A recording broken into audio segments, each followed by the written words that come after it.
யூசிக்கு நாங்கள் 6000 ரூபா கட்டி தான் இந்த கழிவெல்லாம் திருப்பி ஏற்றுறோம். அந்த கழிவையும் அவங்க எடுக்க மாட்டாங்க சில நேரம். அப்போ எங்களுக்கு இந்த அனுமதியை தாங்க, இந்த நாட்டை தூய்மைப்படுத்துகிற எங்களுக்கு துப்புரவு தொழில் தான் நாங்களும் பண்ணுறோம். சாதாரணமாக இப்போது வருவாங்க பண்ண போத்தால் 10 வரும்போது நாங்கள் நினைப்போம், வாராங்க பழைய சம்பளம் கொடுத்து அனுப்பி க்ளீன் பண்ணிடுவோம். நாட்டை சுத்தப்படுத்துகிற ஒரு பகுதியில் இருக்காங்க. ஆனால் இப்போ இந்த வியாபாரிகளும் செய்கிறது அதுதான். இந்த ஃபேக்ட்ரிக்குள்ளே போனீங்கன்னா அந்த ஒரு நாய்க்கு கேவலமாக தான் எங்களை தொழிலாளிகளை நடத்துறது. நசிச்சுக்கிட்டே தான் இருக்கிறாங்க. இப்போ என்னையை நசுக்கும் போது நான் என்ன செய்வேன், எனக்கு கீழே இருக்க நசுக்குவேன். ஏற்றுமதி பண்ணி டாலர் கொண்டு வரது ஒரு வரவேற்கத்தக்க விஷயம். ஆனால் ஏன் உங்களுக்கு அந்த அனுமதி இல்லாமல் இருக்குது? அப்போ ஜனாதிபதி கிட்ட நீங்கள் பேச்சுவார்த்தை ஒன்று நடத்தணும், அவர்கிட்ட உங்களுக்கு பிரச்சனைகளை சொல்லணும்னு சொல்கிறீங்க. இன்னைக்கு எங்களுடைய எதிர்ப்பை தெரிவிக்கிறதுக்கு கண்டிப்பாக நாங்கள் வீதிக்கு இறங்கி தான் ஆகணும். கடவுளே கண்ணு மூடிட்டாருன்னா அப்போ நம்ம யாருக்கிட்ட தான் வரம் கேட்குறது? இந்த விஷயம் நடக்காட்டி நாங்கள் நாடு தழுவிய ரீதியில் ஒரு போராட்டத்துக்கு ஈடுபடுவோம். உங்களுடைய சங்கம் ரீதியான முடிவா அல்லது ஒரு சில அரசியல்வாதிகளுடைய முடிவா?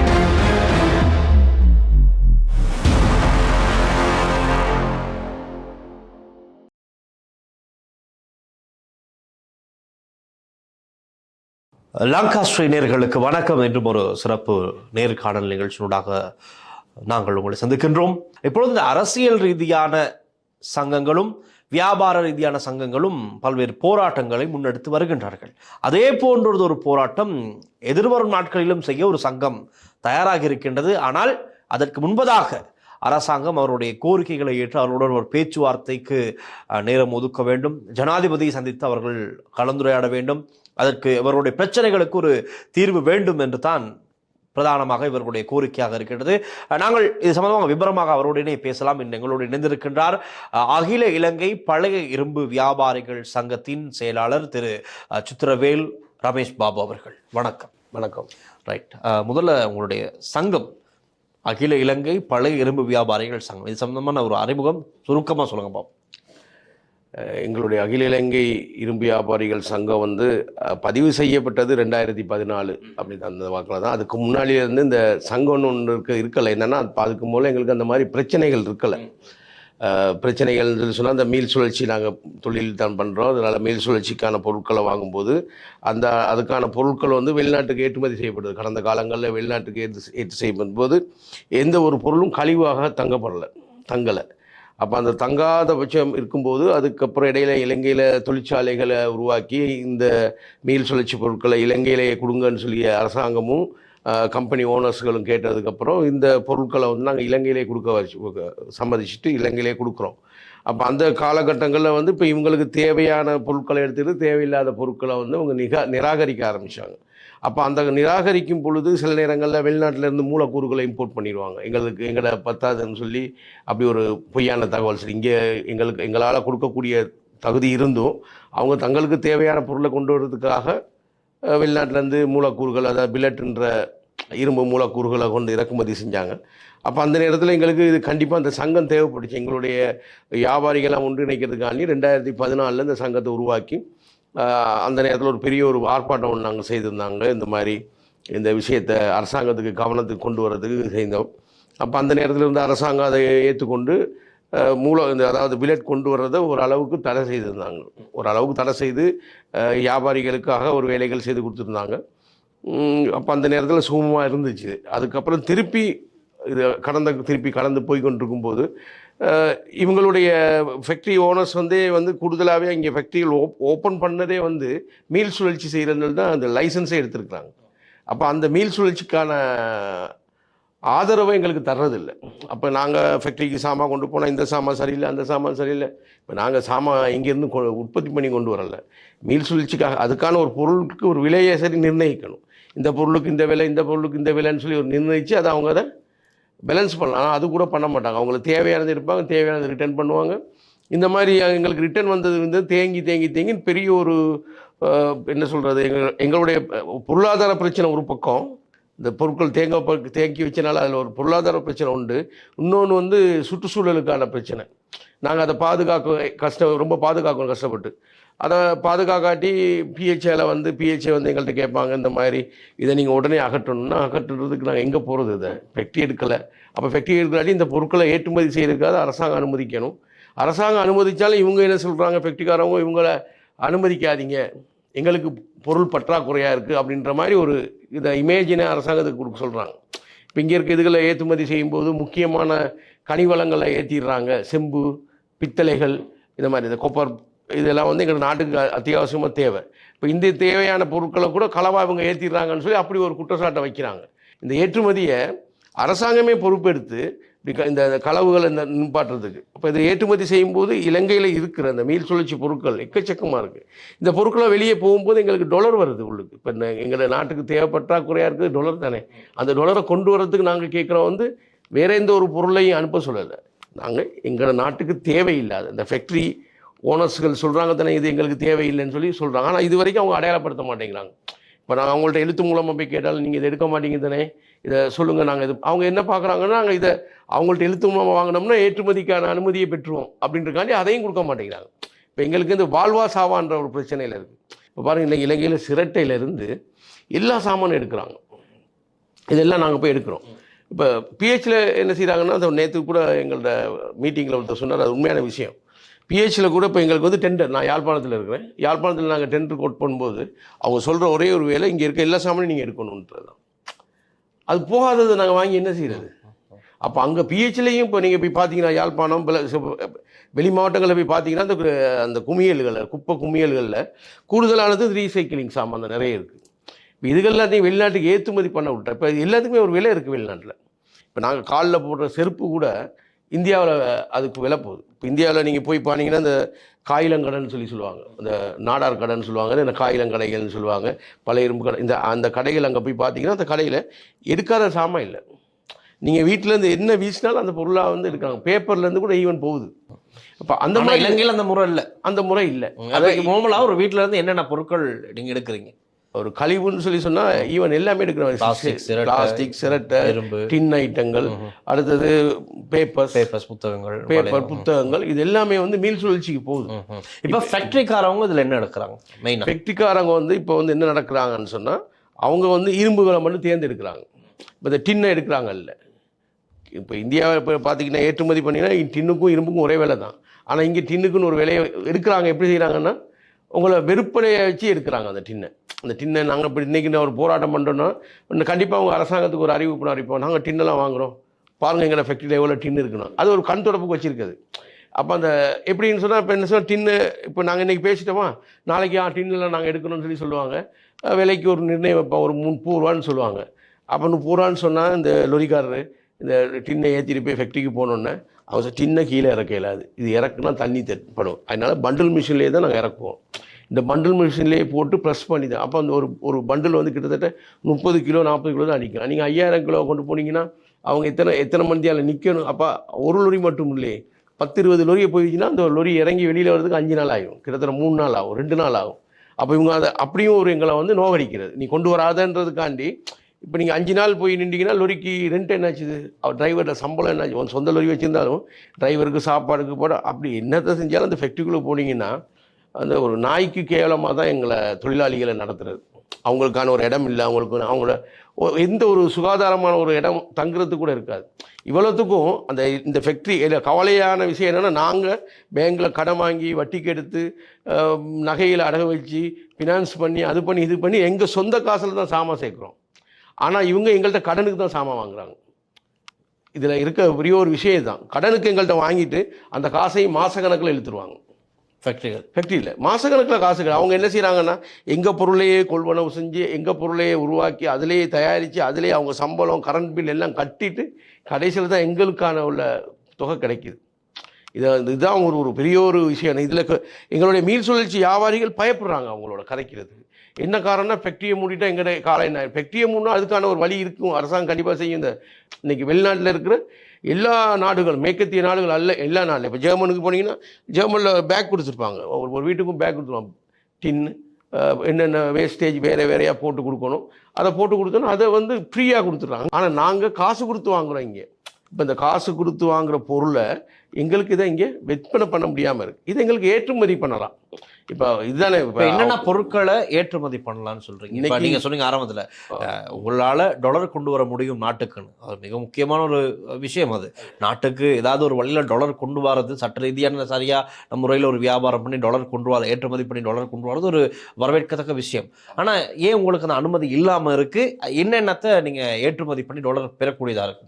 இப்போ எங்கள்கிட்ட இருக்கிறதுல இப்போ உங்களது ஃபேக்ட்ரி எடுக்காமல் இருக்கிறாங்க. ஐகாபன் ஒன்று எடுக்க மாட்டாங்க, சீனா சட்டின்னு ஒன்று எடுக்க மாட்டாங்க. இதெல்லாம் வந்து இங்கேயும் உருக்கலாம். அதுக்குன்னு ஒரு கெமிக்கலை கொண்டு வந்து உருக்கி, அதாவது ஸ்பொஞ்சின்னு ஒரு கெமிக்கல் இருக்குது, அந்த ஸ்பொஞ்சை போட்டால் அந்த சீனா சட்டி கூட இரும்பாக மாறிடும். இப்போ இவங்க என்னென்னா அந்த ஸ்பொஞ்ச் கெமிக்கலை வாங்கி கொண்டு வந்து அதை இங்கே செய்கிறதுக்கு விருப்பம் இல்லை. ஏன்னா அதற்குரிய இறக்குமதி அதோடைய விலை அதுகளை பார்த்தா அவங்க செய்கிறாங்கல்ல. அப்போ இது அவங்களுக்கு முடியாட்டி இதை இந்தியாவுக்கு அனுப்பிட்டா அவங்க இந்தியாவில் எடுத்து அதை எங்களுடைய இங்கே தேங்கியிருக்கு நிறைய ஐகாபன் சட்டி, அடுத்தது இந்த டின்னுகளை வந்து பெயில் பண்ணி ஒவ்வொருத்தரும் வச்சுருக்காங்க. ஒவ்வொருத்தரும் 40 டன் 50 டன் 100 டன் வச்சிருக்க ஆக்கள் இருக்கிறாங்க இங்கே. இப்போ இவங்கெல்லாம் வந்து அதை வச்சிருக்கிறது இதெல்லாம் போகும்போது என்ன நடக்கும் சொல்லுங்க. அப்போ இதெல்லாம் அரசாங்கத்துக்கான அனைத்து இதுகளும் வந்து முறையாட்டு வரியிலேருந்து எல்லாமே கிடைக்கிது. இப்போ கஸ்டம்ஸ் மூலமாக நீங்கள் ஏற்றுமதி கலவாய் ஏற்றுமதி பண்ண முடியாது. உடஞ்ச பொட்டில்ஸை கூட எடுத்து அதை ஒரு விலைக்கு வாங்கி இங்கே கிளாஸ் கம்பெனி இருக்குது, ரீசைக்ளிங் பண்ணுறாங்க அவங்க. இப்போ அதுகள்லாம் இருக்கிறனால இந்த அதுகள் தேங்குது இல்லை, எங்களுக்கு போயிடுது. இப்போ இதுகள் இல்லாத இப்போ சில பேர் வந்து ஒரு சில பொருளை மட்டும்தான் வாங்குவாங்க, சில பேர் வந்து பிளாஸ்டிக் வாங்குவாங்க, அந்த பிவிசி வாங்குவாங்க. இப்போ இதெல்லாம் வந்து ஒரு காலத்தில் எங்களுக்கு இந்த சுற்றுச்சூழலுக்கு பெரும் பாதிப்புகளை ஏற்படுத்திக்கிட்டு இருந்துச்சு. இந்த பிளாஸ்டிக்கில் இந்த தண்ணி சேர்றது, பிளாஸ்டிக் பாட்டில்ஸில் பெட் பாட்டில்ஸ் இதிலெல்லாம் வந்து இது எல்லாமே வாங்கிடுறோம். இதெல்லாம் நாங்கள் வந்து இப்போ இலங்கையை பொறுத்தவரை இதெல்லாம் குப்பையில் இல்லை. இதெல்லாம் நாங்கள் எடுக்கிறது நிப்பாட்டினோம்னா நாங்கள் இது எங்களுக்கு வேணாம், எங்களால் முடியலை, இதுக்கு மேலே பிஹெச்ஓட பிரச்சனை, அக்கம் பக்கத்து வீட்டுக்காராக்களோட பிரச்சனை, நீங்கள் இந்த மாதிரி குப்பையை கொண்டு இப்படி சேர்த்து வச்சுங்க, அவங்க பெட்டிஷன் போடுவாங்க இல்லையா. அவங்க வீட்டுக்கு பக்கத்து வீட்டில் நான் யார் செய்கிறேன், நான் நல்லூர் கல்லியங்காடுன்ற இடத்துல செய்கிறேன். நல்லூர்ன்ற வந்து ஏரியாவே வந்து உங்களுக்கு தெரியும், யாழ்ப்பாணத்தை பொறுத்தவரை ஒரு நல்ல ஒரு பீஸ்ஃபுல்லான ஏரியா.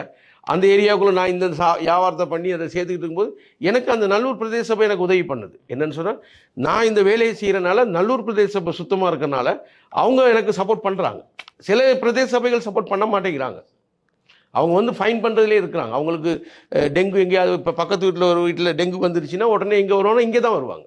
அப்போ இதுக்கு வந்து ஒரு தகுந்த ஒரு நடவடிக்கையை வந்து இந்த அரசாங்கம் எடுக்கணும். அடுத்தது நாங்கள் ஃபேக்ட்ரி ஓனர்ஸ்டையும் தாழ்மையாக தான் கேட்டுட்டு இருந்தோம், அவங்கள்ட்டையும் சொல்கிறோம், இந்த விஷயத்த சொல்கிறோம். அவங்களும் எங்கள் இதுலேருந்து போனவங்க தான், இந்த வியாபாரத்துலேருந்து ஒரு சில 3 ஃபேக்ட்ரியை தவிர மற்ற ஃபேக்ட்ரி அவ்வளோருமே இந்த மீள் சுழற்சி வியாபாரத்தில் எங்களை மாதிரி இந்த கொள்வனவு செய்து வந்தவங்க தான். அப்போ அவங்க கூட இதை புரிஞ்சிக்க மாட்டேங்கிறாங்க. இப்போ அவங்களுக்கு நாங்கள் இதை சொன்னால் எங்களுக்கு இது நத்திங்கிற மாதிரி அவங்க நடந்துக்கிறாங்க. இப்போ இன்னொரு விஷயம் இருக்குது, இப்போ நகர சபையோ இல்லாட்டி பிரதேச சபையோ அங்கே வந்து குப்பை சேகரிக்கிறவங்க இருக்காங்க. இப்போ அவங்களும் ஒரு பக்கமாக இந்த நீங்கள் சேர்க்குற பொருட்களெல்லாம் எடுத்துக்கிட்டு போயிட்டு நகர சபையிலையும் டெண்டர் கொடுக்குற ஒரு விஷயம் இருக்குது தானே, அதை பற்றி கொஞ்சம் சொல்லுங்களேன். அதாவது இப்போ நகர சபையில் சேமிக்கக்கூடியது அவ்வளோத்தையும் கொண்டு போய் அவங்க களஞ்சியப்படுத்துகிறாங்க, அவங்க எல்லாத்தையும் பிரிக்கிறாங்க. எல்லாம் பெட் பாட்டில் ஒரு பக்கம், இந்த மாதிரி எல்லா ஒவ்வொன்றையும் பிரித்து வச்சு போட்டு எங்களுக்கு டெண்டருக்கு கால் பண்ணுவாங்க. இப்போ எங்களை மாதிரி வியாபாரிகளுக்கு அவங்க பேப்பரில் போடுவாங்க, எல்லாம் செய்வாங்க. இப்போ அங்கே நாங்கள் ரொட்டேட்டாக விற்கக்கூடிய பொருளை தான் எல்லோரும் எடுக்க பார்ப்பாங்க. போய் டெண்டரில் ஆரம்பத்தில் என்னென்னா போனால் இல்லை இந்த ஐட்டம் ஒரு ஆள் எடுக்கலாம், இந்த ஐட்டத்துக்கு ஒரு விலை, ஏன்னா அந்த நேரத்தில் வியாபாரம் நடந்தது.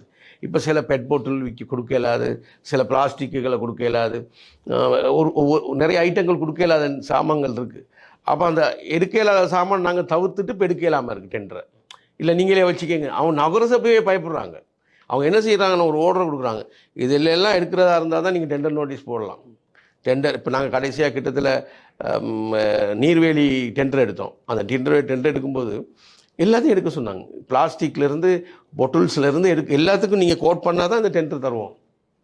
அப்போ எங்களுக்கு அந்த பொருள் வாங்கணுன்றக்காண்டி எங்களோட தொழில் தானே எங்களுக்கு. அப்போ அதை எடுக்கணுன்னாலும் கழிவை நாங்கள் வாங்கி அடுக்க வேண்டி இருக்குது. அப்புறம் அந்த கழிவை வாங்கி கொண்டு நாங்கள் அடுக்கிறதுக்கு அப்புறம் பிஹெச் வராது, ஏன் நீ எங்கள்கிட்டயே வராங்க. அப்போ எங்களுக்கு இந்த வந்து என்னென்னா அந்த நகர சபை மாநகர சபையில் வந்து எங்களுக்கு உதவி செய்யக்கூடியவங்களாக இருக்கணும் ஒழிய அவங்களுக்கு எங்கேயாவது ஒரு டெங்குவோ இல்லாட்டி ஒரு சிக்கன் குனியா நோயோ ஏதோ வந்துருச்சுன்னொன்னா அவங்க வந்து அவங்களுக்கு கேஸ் எடுக்கிறதுக்காண்டி எங்கள்கிட்ட தான் வராங்க. எங்கள்கிட்ட வந்து அந்த கேஸை ஃபைல் பண்ணி, ஏன்னா அவங்களுக்கு கோர்ட்ஸுக்கு கேஸ் கொடுக்கணும். அதான் உண்மை இன்னைக்கு நிலவரம். உண்மையான நிலவரம் வந்து அவங்களுக்கு ஜட்ஜி போனாலும் கேட்குற என்ன கேஸ் இல்லையே அப்படின்னு தான் கேட்குறாங்க, இல்லை நாடு சுத்தமாக இருந்துச்சா அப்படின்னு கேட்குறாங்க. அப்போ அவங்களுக்கு கேஸ் கொடுக்குறது ஒரு வீட்டுக்கு போய் எடுக்க இயலாது, ஏன்னா வீட்டெல்லாம் நாங்கள் சுத்தமாக்கிடுறோமே, எல்லா வீட்டு சாமானையும் சுத்தமாக்கிறோம்.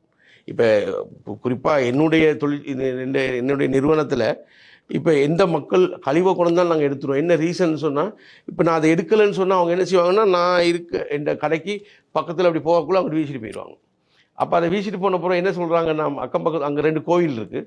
அந்த கோயில் நிர்வாகம் என்ன சொல்லுது, நீங்கள் இந்த கடையை இங்கே வச்சுருக்கனால தானே இந்த குப்பையை கொண்டு இங்கனக்குள்ளே போட்டு போகிறோம், நீங்கள் எடுக்க. அப்போ நாங்கள் என்ன செய்கிறோம், இப்போ புக்ஸ் வச்சுருக்கேன், அம்மா உங்களுக்கு தேவையில்லாத இதிலே போட்டு போயிருங்க. ஏன்னா நான் திருப்பி அதை எடுத்து, ஏன்னா 6000 ரூபா மாதம் கட்டுறேன் பிஹெச்ஓவுக்கு, அதாவது யூசிக்கு நாங்கள் 6000 ரூபா கட்டி தான் இந்த கழிவெல்லாம் திருப்பி ஏற்றுறோம். அந்த கழிவையும் அவங்க எடுக்க மாட்டாங்க சில நேரம். இது அங்கே கொண்டு போய் வைக்கல, அது இது அங்கே அப்போ நாங்கள் யார்கிட்ட கொண்டு போய் கொடுக்குறது? அப்போ எங்களுக்கு இந்த அனுமதியை தாங்க, இந்த நாட்டை தூய்மைப்படுத்துகிற எங்களுக்கு துப்புரவு தொழில் தான் நாங்களும் பண்ணுறோம். சாதாரணமாக இப்போ வருவாங்க பண்ண போத்தால் 10 வரும்போது நாங்கள் நினைப்போம், வாராங்க பழைய சம்பளம் கொடுத்து அனுப்பி க்ளீன் பண்ணிடுவோம். ஆனால் பலருக்கு தெரியாது, வீடு மட்டுமில்லை நாட்டை சுத்தப்படுத்துகிற ஒரு பகுதியில் இருக்காங்க. ஆனால் இப்போ இந்த வியாபாரிகளும் செய்கிறது அதுதான், ஏதோ ஒரு வழியில் சுத்தமாகுது, வீடு சுத்தமாகுது, அங்கே இருக்க பொருட்கள் எடுத்துகிட்டு போயிட்டு நீங்கள் அதை இன்றைக்கி சில இடங்களில் பார்த்தீங்கன்னா, யாழ்ப்பாணத்துல எல்லாம் இப்போ சில இடங்களில் தான் சில பேர் வந்து போதைக்கு அடிமையானவர்கள் அதை எடுத்துகிட்டு வந்து போடுறது அது இருக்குது, அது இல்லைன்னு சொல்லலை. பட் இதையும் தாண்டி வாழ்வாதாரத்துக்காக நிறைய பேர் இடங்களில் சைக்கிளில் போய் அந்த பிஹெச்ஓ குப்பை கொட்டுற இடத்துலையே போய் நீங்கள் போய் பார்த்தீங்கன்னா கேமராவை எடுத்துகிட்டு இருக்கா, நீங்கள் இதெல்லாம் பார்க்கணும் நாட்டில் கண்டிப்பாக இதெல்லாம் பார்த்தீங்கன்னு சொல்லி நாடு எப்படி துப்புராகுன்றது இதுகளை மக்களுக்கு கொண்டு சேர்க்கணும். அந்த இடத்துல போய் அவரோட வறுமையும் தீர்த்துக்கிறார். அவர் எப்படி ஒரு 2000-3000 ரூபாய்க்கான பொருட்களை சேகரிச்சுட்டு சைக்கிளில் கட்டி கொண்டு வந்து எங்கள் மாதிரி கடைகளில் போட்டு அந்த காசு. இப்போ நாங்கள் இதை நிப்பாட்டணும்னு அவருடைய வாழ்வாதாரம், நாங்கள் அதையும் தாண்டி தான் நாங்கள் பார்க்கணும். வாழ்வாதாரத்துக்கும் வராங்க சில பேர், இன்னொரு வீட்டில் பாஞ்சு போயிட்டு அங்கே களவெடுத்துட்டு வந்து விற்கிற சீன்களும் இருக்குது. இப்போ ஒரு கள்ள சாமான்றது தெரிஞ்சுக்கிட்டு வாங்குறவங்களும் இருக்கிறாங்க, தெரிஞ்சுக்கிட்டு வாங்க. இப்போ நாங்களாம் எங்களோட நிறுவனங்கள்லாம் கேமரா ஃபிக்ஸ் பண்ணியிருக்கோம். அப்போ திருடர்கள் வரமாட்டாங்க. தெரிஞ்சுக்கிட்டு வாங்குறதும் ஒரு விதத்தில் குற்றம், அது பெரிய குற்றம். தெரிஞ்சுக்கிட்டு வாங்குறது குற்றம். இது பலவிதம். அதுக்காண்டியே நாங்கள் எங்கள் சங்கத்திலேயே முதல் யாப்லேயே அதே தான் இருக்குது. சட்டத்துக்கு விரோதமான எந்த தொழில் செய்தால் இந்த சங்கம் அதுக்கு அனுமதிக்காது, அவங்களுக்கான சப்போர்ட்டும் நாங்கள் பண்ண மாட்டோம். சங்கத்தில் அதுதான் இருக்குது.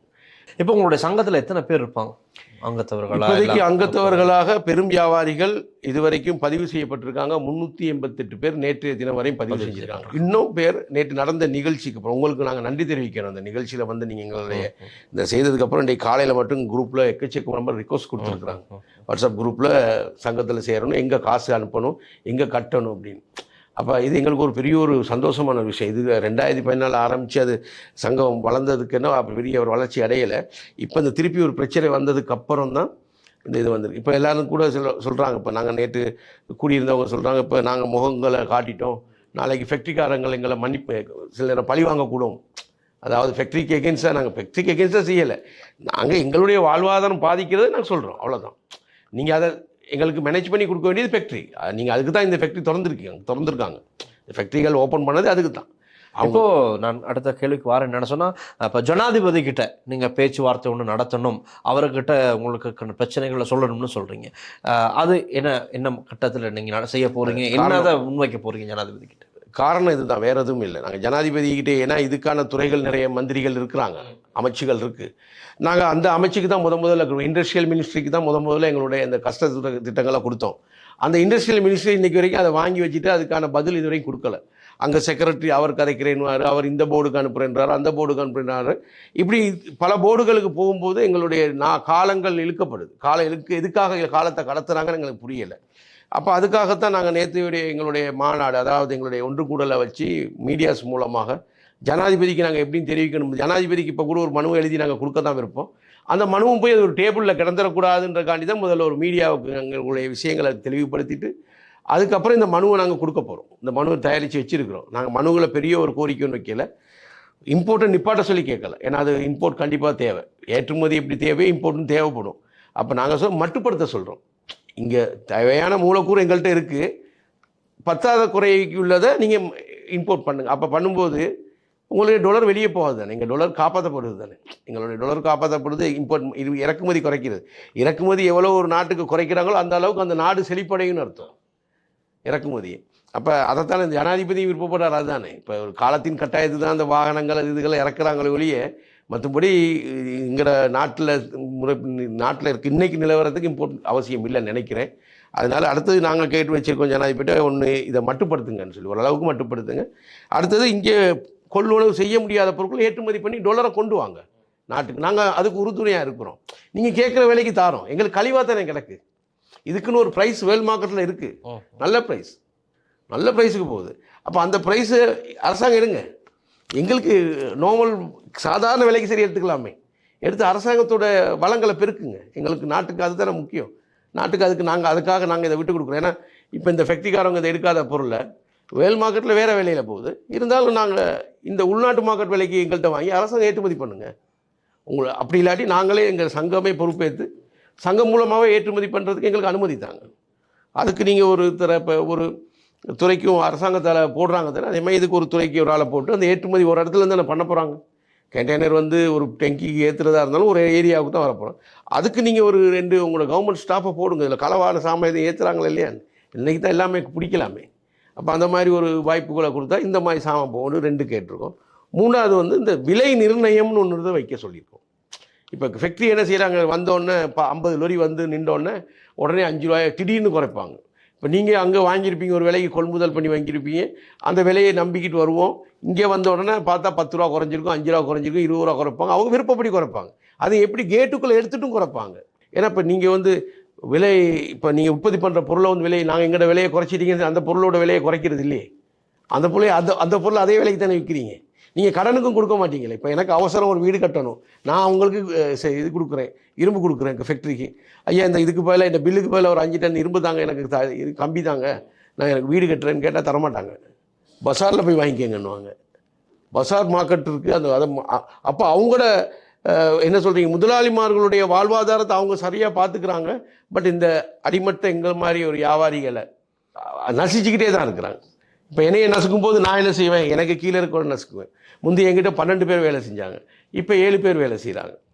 அது என்ன காரணம், என்னால் முடியலை என்னது அர்த்தம். நான் ஆட்களை சுருக்கிறேன், வேலைக்குள்ள ஆட்களை சுருக்கிக்கிட்டு இருக்கேன். அப்போ அவன் என்ன செய்வான், நாளைக்கு இந்த நாட்டில் கல்லணை உருவாக்குறது யார்? அவன் களவு எதுக்கு எடுக்கிறான், அவனுக்கு முடியலாத பட்சத்தில் பசி வந்தால் களவு எடுக்கிறான். அப்போ அதையும் நாங்கள் தான் தூண்டுறோம். இப்போ எல்லா பக்கமும் பாதிப்படைகிறது நாங்கள் தான். இந்த நேரத்தில் நேற்றைய தினம் இந்த உங்களுடைய கூட்டம் நடந்து முடியும் போது ஒரு சிலர் சொன்னாங்க, இப்போ இந்த விஷயம் நடக்காட்டி நாங்கள் நாடு தழுவிய ரீதியில் ஒரு போராட்டத்துக்கு ஈடுபடுவோம் அப்படின்னு. அது சம்மந்தமாக கொஞ்சம் தெளிவுபடுத்துங்களேன். ஏன்னா இப்போ இது உங்களுடைய சங்கம் ரீதியான முடிவா அல்லது ஒரு சில அரசியல்வாதிகளுடைய முடிவா? ஏன்னா உங்களோட சங்கத்தில் சில பிரதேச சபை, நகர சபை அரசியல்வாதியான அரசியல் டச் ஒன்று இருக்குது. ஸோ அப்படியும் இருக்கும்போது இது அதுக்காக செய்யப்படுறது, உங்களுடைய வியாபாரத்துக்காக இந்த நோக்கங்களுக்காக செய்யப்படுறது இல்லை. இது நாங்கள் எப்படியுமே சங்கம் இதுக்கான அரசியல் ரீதியான வேலைகளுக்கு அனுமதிக்காது. சங்கம் யார் வேணாலும் தொழில் நீங்கள் செய்யுங்கிற அந்த வியாபாரம் பண்ணலாம், எந்த அரசியல் இருந்தாலும் அவர் வியாபாரம் பண்ணலாம், அவர் சங்கத்தில் இருக்கலாம். பட் அதுக்காக தான் நாங்கள் சங்கத்திலேயே இந்த பெரிய போஸ்ட்டுகளை நாங்கள் அரசியல்வாதிகளுக்கு கொடுக்கல.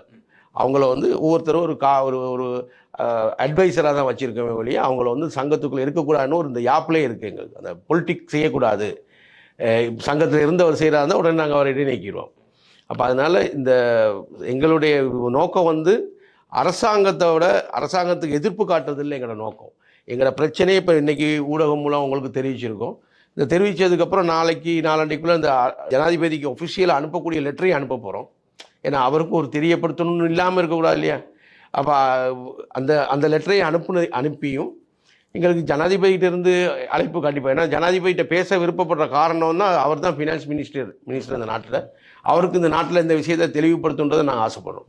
அவருக்கு தெளிவுபடுத்தினா கண்டிப்பாக இதுக்கான ஏதாவது முறையை செய்வார்ன்றது நாங்கள் எதிர்பார்க்குறோம்.